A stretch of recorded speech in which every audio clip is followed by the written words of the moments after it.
The deep state is exploiting native peoples, indigenous peoples, Indians all over the world to advance its evil agendas on everything from undermining our property rights to destroying Christianity and replacing it with paganism. Stay tuned and I'll tell you more.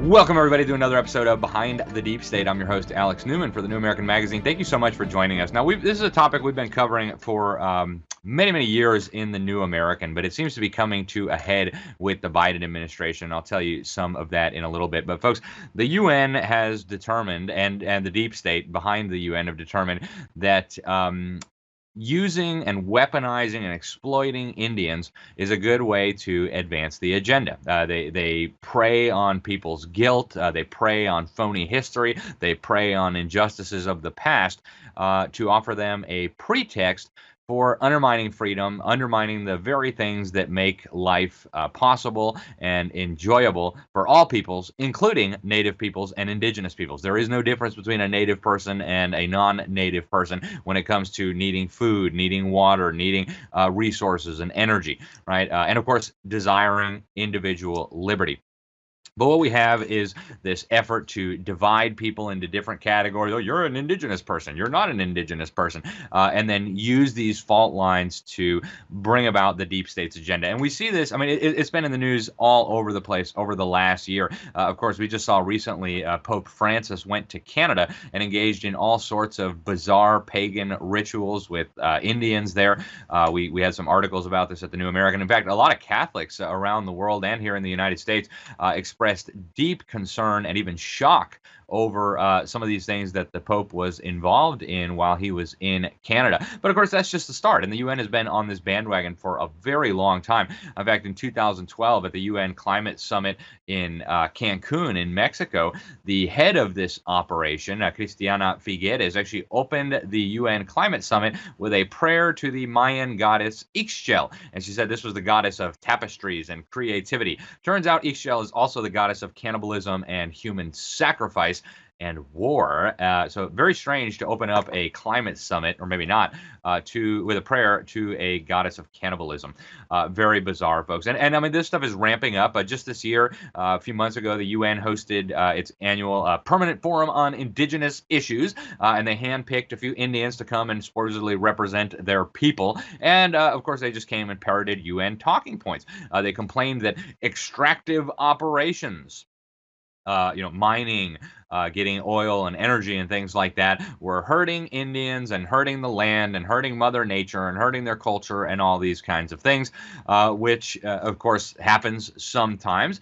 But the idea that this is a global problem or that the UN is going to protect anybody from this is preposterous. And in fact, what we see is these Indians are being exploited and manipulated and used as spokespeople for the very same agenda that the UN has been pushing under other pretexts too, right? So getting oil and energy out of the ground doesn't just hurt Indians, it hurts climate change and Mother Earth and health and all these things. And of course, that's all baloney, right? All it does is allow us to have a decent standard of living, heat our homes, cook our food, drive our cars, and operate our economy so that we can live at a decent standard of living.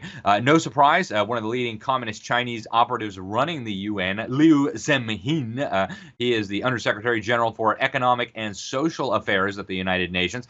He sent out a message saying that indigenous peoples customarily claim and manage more than 50% of the world's land, yet only own 10% of it. That's interesting. So they're saying that the indigenous peoples that the UN claims are indigenous peoples, about 5% of the global population, actually should be controlling 50% of the world's land. That's very interesting, and we'll see how that fits right in with the UN's agenda. And also this paganism and this redefining of rights based on indigenous terms, it is now becoming government policy even in Western, once Christian nations. We saw this in 2017 in New Zealand when the New Zealand Parliament passed a bill that anthropomorphizes and even deifies the river there. This was on March 15th in 2017. They passed this Awatupua legislation that grants personhood and human rights to the Wanganui River. Yes, so the river is now a person with human rights. Now, unborn babies, they are not people. They do not have human rights. You can butcher them and slice them up into pieces and vacuum their brains out. But the river and the rocks, those have human rights, okay? Folks, think about what this means, all right? This was supposedly incorporating the Maori things. And, I have no problem with Maori people. That's all fine and good. But their traditional religions that all this stuff is based on involved pagan worship of many gods, communication with spirits, which, of course, the Bible describes as demons, human sacrifice, cannibalism. Do we really want to be making government policy based on long discredited pagan religions involving human sacrifice and cannibalism? And I think the obvious answer is, of course, no. A lot of this goes back, folks, to the 2012 UN agreement that we'll talk about. Now, in 2012, the UN Special Rapporteur on the Rights of Indigenous People, James Anaya, actually came to the United States and concluded something incredible. He said Americans have to give back huge amounts of land to indigenous people, to Native Americans, including, incidentally, Mount Rushmore in South Dakota. He said this would help put us in compliance with the UN Declaration on the Rights of Indigenous Peoples. This was a treaty, an agreement signed by Obama in 2010, of course, never ratified by the U.S. Senate. Now, it took decades of negotiating to get to this UN Declaration on the Rights of Indigenous Peoples. And I want you guys to think about this, okay? It was adopted in 2006, signed on by U.S. in 2010. It was adopted by the UN Human Rights Council, and then it was sent to the General Assembly, where it was finally approved in 2007. Now, there were 4 governments that opposed this: Australia, Canada, the United States, and New Zealand, but eventually all of them have succumbed. But I want to break this down for you, folks. This treaty is extremely problematic for many reasons. Go to Article 26, and what you'll find is a mandate that that all lands that are lawfully owned now by other citizens that were, I'll just read it to you.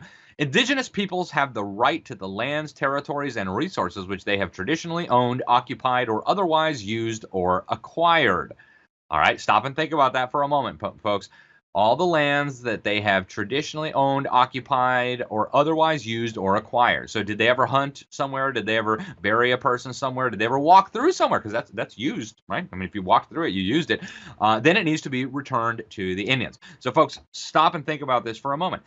The entire territory of the United States, including all of Alaska, including all of Hawaii, including the entire continental United States, was all at some time used, occupied, owned, or acquired by indigenous peoples. Of course, they constantly were having warfare back and forth. There was genocide here, genocide there, kick you out here, burn all this down there. So we don't know who exactly we need to give it back to, but this is what the UN agreement says, folks. Think about that. It goes on to say that in Article 29 that governments shall establish and implement environmental and conservation schemes on Indian lands. And of course, they're acting like they're giving power back to the Indians, but of course they're not. They're using national governments in bed with the United Nations to foist these UN-backed policies on Indians, who of course have no say whatsoever in UN policy. Now, again, Obama signed this in 2010. He never got it ratified by the U.S. Senate, but he still said we're going to implement it anyway. Here's what Obama said in an announcement. The United States intends to continue to work so that the laws and mechanisms it has put in place to recognize existing and accommodate the acquisition of additional land, territory, and natural resource rights under U.S. law function properly, and to facilitate as appropriate access by indigenous peoples to the traditional lands, territories, and natural resources in which they have an interest. So that's from a State Department statement about this UN agreement. Now, every August 9th now, the UN commemorates something they call International Day of the World's Indigenous Peoples, and that was chosen based on the date that the first UN Working Group on Indigenous Populations was held in Geneva in 1982. And they're making it a really big deal, folks. All these UN spokespeople are coming out and talking about it. Here's the communist terrorist who runs the World Health Organization. Yes, he was on the Politburo of an ethno-Marxist terror organization, the Tigray People's Liberation Front. But listen to this man talk about indigenous People's Day. Watch this. Dear colleagues and friends, I thank the United Nations Department of Economic and Social Affairs and the Permanent Forum of Indigenous Issues for inviting WHO to this event. Indigenous peoples, and particularly indigenous women, are vital gatekeepers of health for their communities. The United Nations Declaration on the Rights of Indigenous Peoples safeguards the right to health without discrimination, while also highlighting their right to traditional medicines and health practices. Indigenous peoples also have unique knowledge and experience in traditional medicine, food systems, and a One Health approach that encompasses the health of humans, animals, and our environment. And yet, indigenous peoples continue to face barriers to accessing health services and are often underserved by health programs, strategies, and plans. It's essential for all countries to lift up the voices of indigenous peoples in the design and delivery of health policies and services. WHO is committed to supporting countries to protect and promote the health of indigenous peoples, as demonstrated by our recent engagement with the Interagency Support Group on Indigenous Issues. On this International Day of the world's indigenous peoples, we celebrate their rich heritage and we commit to working for a rich future, a healthier, safer, and fairer future for all indigenous peoples. I thank you. All righty, folks. Now, Joe Biden is moving on to this as well. He made big promises to the tribal governments. And, folks, I want you to realize these tribal governments in the United States, they act like they're sovereign entities. Absolute baloney. These are totally dependent entities that depend on the federal government for money, depend on the federal government for instructions, and basically implement federal policy and impose it on the Indian tribes that they govern. My friend, a wonderful Indian, a Cherokee Indian by the name of Elaine Willman, who happens to be married to another Indian who's actually a direct descendant of Sacagawea. Somehow the Soviet Poverty Law Center called her the leader of the anti-Indian movement without ever mentioning that she's a Cherokee Indian. She was a registered member of the Cherokee tribe. She's married to an Indian. She loves the Indians. She's lived among them almost all her life. She's been fighting for Indians to stop having their children kidnapped and stolen by federally funded child kidnappers masquerading as child welfare providers. So this is a lady who has a heart for Indians, loves the Indians, and is an Indian. And she's been exposing this for a very long time, and somehow she became the leader of the anti-Indian movement. But one of the things she's exposed is this disgusting symbiotic relationship between these tribal governments that are funded and controlled by the federal government and the federal government. And so the federal government says, oh, yeah, you have to do that for the Indian tribes. So they override state governments, they override the will of the people, they override the elected representatives in a county, and they just impose federal policy directly on these people under the guise of Indian sovereignty, where there is no sovereignty, right? These are instructions coming down from the federal government. So Biden is now doubling down on this. For the first time in American history last year, he issued a proclamation creating a so-called Indigenous Peoples Day. And in this proclamation, he talks about how terrible the Europeans were and that they harmed and brutalized the Native Americans. He promised he was going to make all these restored protections for all these lands for Indians. And some of this stuff is incredible, folks. Here's what he says in his declaration, the White House proclamation. Since time immemorial, American Indians, Alaska Natives, and Native Hawaiians have built vibrant and diverse cultures, safeguarding land, language, spirit, knowledge, and tradition across the generations. He goes on to describe the shameful episodes of our past, allegedly perpetrated by Europeans. And of course, there was some atrocities. Everybody knows that. And there were plenty of atrocities perpetrated by indigenous people against people who were coming here, including many who bought land and property from them. Here's what they go on to say. For Native Americans, Western exploration ushered in a wave of devastation, violence perpetrated against Native communities, displacement and theft of tribal homelands, the introduction and spread of disease, and more. On this day, we recognize this painful past and recommit ourselves to investing in Native communities, upholding our solemn and sacred commitments to tribal sovereignty, and pursuing a brighter future centered on dignity, respect, justice, and opportunity for all. That sounds so cute, except it's phony history. Obviously, as I mentioned, there were some atrocities, but folks, this fake narrative that there were just these Indians just living here in total peace, and then mean old Europeans came and brutalized them in the name of Christianity is a fraud by and large.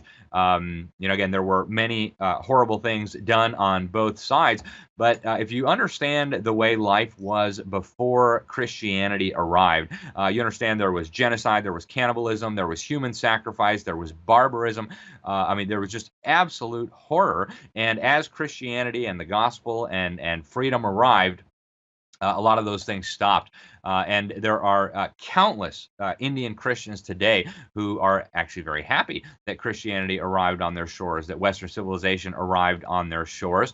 You know, that's, I think, a pretty important thing to acknowledge.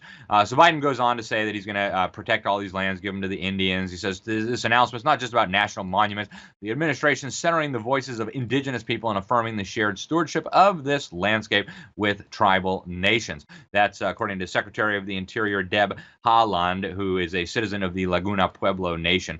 But folks, this really, you want to see where this ends, you can look in Brazil. Now, during the final years of the Obama administration, they acquired 34,000 acres of land for Indians. That was a 225% increase over 2006. And if you want to see where this ends, folks, you can look at Brazil. We did some exclusive reporting at the New American on what was happening in Brazil. At the end of 2012, federal Brazilian troops and police, this was under the communist regime of Dilma Rousseff, a lot of them wearing UN insignia, showed up and wiped entire villages, entire communities off the map under the guise of giving certain lands back to Indians and under the guise of fulfilling and signing these UN indigenous peoples declarations. Folks, this one incident that I'm talking about involved about 400,000 acres of land in the state of Mato Grosso. There were numerous towns, numerous communities there, many of them with thousands of people in them, churches, schools, hospitals. They've been there for generations. And supposedly the government was going to give all this land, all this property to this tiny little band of Indians. Well, turns out that those Indians, the Xavante Indians, who were supposed to get the land, were actually publicly speaking out that this was not their land. One Xavante Indian actually gave a press conference, and he said, despite what FUNAI, that's the Indian Department of the Justice Ministry, says these lands were all forests. With all the Indian lands that exist in Brazil, why would the police come here? This is theirs. And he was referring, of course, to the existing farmers, ranchers, and property owners there. Another Indian at the rally said the Justice Ministry only supports things that aren't right. I already told them this before. Xavantes never existed in the forest. They existed only in the Cerrado. Totally different ecosystem, totally different part of Brazil. It's a kind of like a tropical savanna that covers the plateaus of central Brazil. So the very Indians that were supposedly going to be getting these lands back were actually saying these are not our lands. And in fact, we have official documents from FUNAI, the Brazilian Indian Agency, saying in 1971 and in 1974 that no Indians ever lived on these lands in question. Pretty amazing, folks. Those same Indians, there's about 14,000 of them, already had 3.5 million acres of land in the state of Mato Grosso. The state government actually offered to provide them an even larger, nicer piece of land in exchange for this land that the federal government was trying to steal from these farmers. And, of course, the federal government said no. And meanwhile, while they're doing all this under the guise of helping Indians, the very same Brazilian government was brutalizing and harming Indians in the Amazon rainforest so they could make way for all these government projects and things like that. And the Indian rights activists were actually complaining about it, but the UN was not very concerned. And, folks, they don't care if they have to use Indians or global warming or a desert tortoise or a lizard or a fish, whatever it is, they want to remove private property rights. They want to get you off your land. They want to centralize control over the food supply, as we have been exposing for a very long time. And I'll conclude with this out of a 1976 report, the Vancouver Declaration, early on when the UN was coming up with these ideas on sustainability. This is what they said. Land cannot be treated as an ordinary asset controlled by individuals and subject to the pressures and inefficiencies of the market. Oh, so maybe we should give it to a tribal government controlled by the federal government. Yeah, that sounds familiar, right? They went on to say that private land ownership is also a principal instrument of accumulation and concentration of wealth and therefore contributes to social injustice. If left unchecked, it may become a major obstacle in the planning and implementation of development schemes. So, folks, there it is, black and white, the UN telling you we got to get rid of private land ownership. Okay, that's one of the reasons they're celebrating so highly these ancient pagan Indian cultures, because they didn't acknowledge private property rights, right? You just give it to a tribal government controlled by the feds, controlled by the UN. We have got to resist this, folks. Do not let them lie to you, brutalize you, steal your rights under the guise of helping Indians. In fact, this will be devastating to Indians. In fact, all of these policies have been incredibly devastating to the so-called indigenous peoples that the UN claims to be interested in helping. Getting rid of private property rights, getting rid of freedom doesn't doesn't help anyone, native, non-native, indigenous, non-indigenous. It only helps totalitarians and technocrats, and that is the deep state's goal with all of this. I'm Alex Newman. This is Behind the Deep State. Please share this video out. Help us get the word out. Thank you for tuning in. Until next time, God bless you all. If you enjoyed this video, please make sure to subscribe, hit like, hit that little bell so that you'll be notified whenever we post new videos. And also, please make sure to share this video with your friends. Email's a great way to do it. Remember, there are powerful forces working to steal our freedom and destroy our country. We need to work together, expose those behind the deep state. Otherwise, you can kiss your liberties goodbye.